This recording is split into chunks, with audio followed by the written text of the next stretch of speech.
हरे कृष्ण दोस्तों, हम अपने चैनल गीता ज्ञान की इस वीडियो में लाए हैं महाभारत युद्ध के कुछ रहस्य जो आपको किसी भी वीडियो में जानने के लिए नहीं मिलेंगे।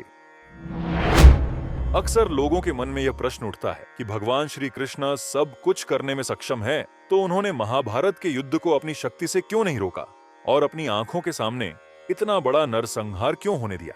और साथ ही यह प्रश्न भी उठता है कि जब अर्जुन युद्ध भूमि में युद्ध करने से पीछे हट रहा था तो उसे युद्ध करने के लिए क्यों उकसाया। भगवत गीता हमें बताती है कि भगवान सर्वशक्तिमान है, वे सब कुछ कर सकते हैं।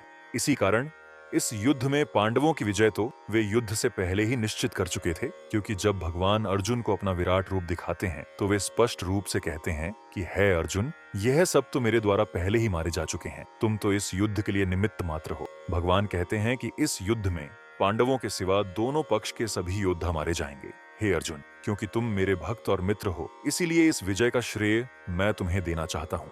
अर्थात युद्ध का फैसला तो युद्ध से पहले ही हो चुका था। यह सब भागवत गीता के 11वें अध्याय के 32 और 33वें श्लोक में स्पष्ट रूप से दिया हुआ है। और ऐसा बिल्कुल भी नहीं है कि भगवान ने महाभारत का युद्ध रोकने की कोशिश नहीं की। युद्ध से पहले उन्होंने इसे रोकने का भरसक प्रयास किया था। युद्ध की घोषणा होने से ठीक पहले उन्होंने शांति प्रस्ताव भी दुर्योधन व धृतराष्ट्र की सभा में प्रस्तुत किया था, परंतु मूर्ख दुर्योधन ने उल्टे ही श्री कृष्ण को बंदी बनाने का प्रयास किया और पांडवों को उनका अधिकार देने से साफ मना कर दिया। ऐसी स्थिति में क्षत्रिय के पास युद्ध के अलावा अन्य कोई उपाय नहीं रह जाता। जब दुर्योधन जैसे व्यक्ति हठधर्मी हो जाते हैं तो भगवान जीव की इच्छा में अधिक हस्तक्षेप नहीं करते हैं, क्योंकि दुर्योधन की इच्छा थी कि युद्ध होना ही चाहिए।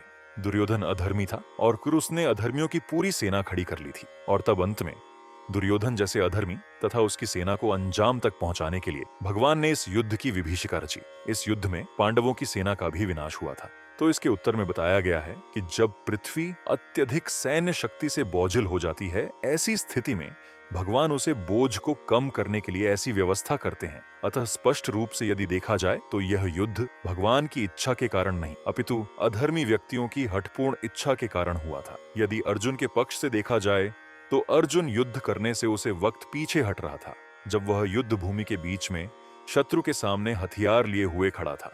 यह उसी प्रकार की स्थिति है कि जब कोई सैनिक बॉर्डर पर हथियार लिए हुए खड़ा हो और वह सामने वाली सेना के सैनिक से शांति की बातें करने लगे और युद्ध से भागने लगे। ऐसी स्थिति में वह सैनिक मूर्खतापूर्ण तरीके से मारा जाएगा, और यदि वह भागने में सफल भी हो गया तो कायर कहलाएगा, जो कि किसी भी प्रकार से उचित नहीं है। शांति की बातें तो युद्ध भूमि में आने से पहले तक ही हो सकती हैं। बॉर्डर पर पहुंचने के बाद तो युद्ध अवश्यंभावी होता है। हरे कृष्णा।